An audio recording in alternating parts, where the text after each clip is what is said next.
नमः शिवाय। अवधूत गीता 8वां अध्याय। अवधूत श्री दत्तात्रेय जी बोले, हे प्रभु, तुम्हारी धाम यात्रा करने से मैंने तुम्हारी सर्वव्यापकता घटा दी। तुम्हारा ध्यान करने से मैंने तुम्हारा चित्त के परे होने का गुण नष्ट कर दिया। मेरे द्वारा तुम्हारी स्तुति करने से तुम्हारा वाणी से परे होने का गुण छिप गया। तुम सदा मेरे इन तीनों अपराधों को क्षमा करो।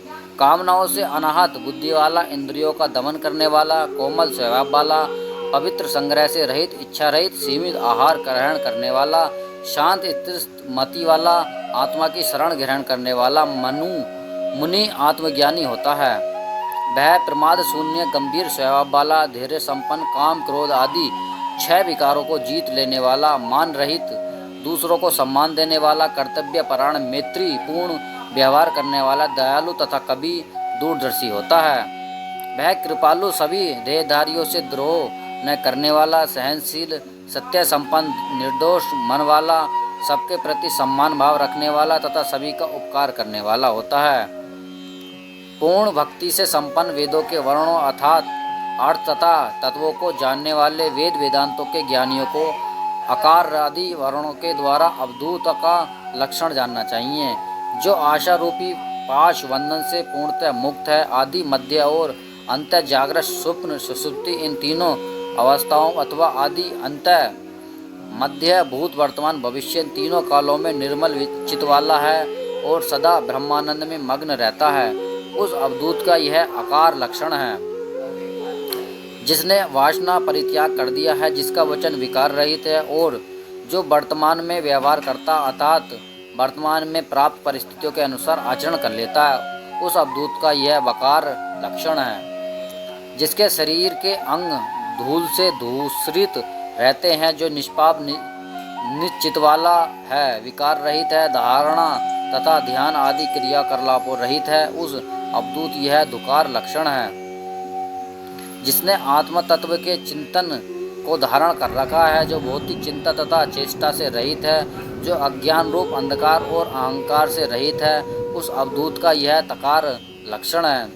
अमृत रूप, वेद रहित, मोक्ष रूप तथा शाश्वत आत्मा का त्याग करने निंदित और नीच पुरुष बार बार नरक की ओर दौड़ता है। मन, वाणी तथा कर्म से मृग के समान नेत्रों वाली नारी का त्याग कर देना चाहिए। यदि तुम्हारा मन आत्मानंद से पूर्ण है तथा तब तुम्हें स्वर्ग अथवा मोक्ष की क्या आवश्यकता।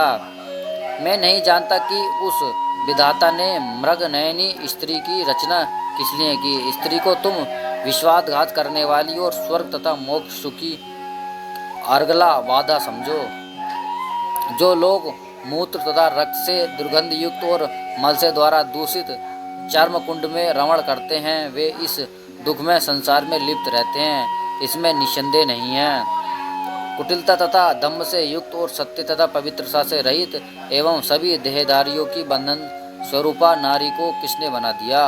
जो स्त्री तीनों लोकों की जननी और पोषण करने वाली है, वह भगयुक्त होने से निश्चय ही साक्षात नरक है। उसी स्त्री से उत्पन्न हुआ मनुष्य पुनः उसी का भोग करता है।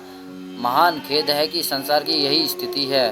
मैं स्त्री को साक्षात नरक समझता हूँ और इसे निश्चित रूप से बंधन मानता हूँ, क्योंकि स्त्री से उत्पन्न हुआ मनुष्य उसी में आसक्त हो जाता है और बार बार उसी की ओर दौड़ता है। योनि से लेकर स्तन पर्यंत स्त्री को नरक का समुद्र समझा। जो लोग उसी से उत्पन्न होकर पुनः उसी में रमण करते हैं, वे नरक को किस प्रकार तर्क कर सकते हैं। स्त्री की योनि विष्ठा आदि से युक्त घोर नरक स्वरूप बनाई गई है। हे चित्त, तुम उसे क्यों देखते हो और क्यों और दौड़ते हो। दुर्गंध युक्त तथा भाव दृश्य चर्म कुंड रूप स्त्री भग से द्वारा देवता, असुर तथा मानव सहित संपूर्ण जगत विनाश को प्राप्त हुआ है। नारी के महाभयंकर देह रूप समुद्र में रक्त भरा हुआ है। भला किसने नारी की रचना कर दी और उसकी योनियों को अमोघमुख बना दिया। स्त्री के देह के भीतर नरक विद्यमान है, ऐसा जानो, जो कुटिलता से युक्त है किंतु बाहर से शोभायुक्त लगता है। बुद्धिमान लोग इस लोक में स्त्री को महामंत्र स्वरूप वैराग्य का शत्रु समझते हैं। आत्मा को न जान करके भी मनुष्य पुनः जन्म प्राप्त किया। देहधारियों का जन्म उसी स्त्री से हुआ। महान आश्चर्य है कि वह पुनः उसी में आसक्त हो गया। अरहो, संसार की ऐसी विडंबना है। देवता, असुर तथा मानव समेत सभी मूढ़ बुद्धि वाले लोग उसी स्त्री में रमण करते हैं और परिणाम स्वरूप वे घोर नरक में जाते हैं। यह सत्य है, इसमें संदेह नहीं है। स्त्री तथा अग्नि के कुंड के समान है और स्त्री घृत के कुंभ के समान है। नारी के संबंध से पुरुष का विलय हो जाता है, अतः स्त्री त्याग कर देना चाहिए। गुड़, जौ तथा महुए की बनी हुई 3 प्रकार की मदिरा जाननी चाहिए, किंतु स्त्री को चौथी मदिरा समझना चाहिए, जिसके द्वारा यह जगत उन्मत्त कर दिया गया है। मद का पान करना महान पाप है, उसी तरह स्त्री संसर्ग भी महान पाप है। अतः इन दोनों का त्याग करके मुनि को तत्व ज्ञान से युक्त होना चाहिए। रस रस, रक्त, मांस, मेद, चर्बी, हड्डी, मज्जा, शुक्र इन धातुओं से बंधा हुआ शरीर भी चिंता करने से नष्ट हो जाता है, क्योंकि चिंता को कारण चित्त के नष्ट होने पर भी धातुएं नाश को प्राप्त हो जाती हैं। अतः चित्त की सब प्रकार से रक्षा करनी चाहिए। स्वस्थ चित्त से ही उचित अनुचित का विचार करने वाली विवेक बुद्धि उत्पन्न होती है।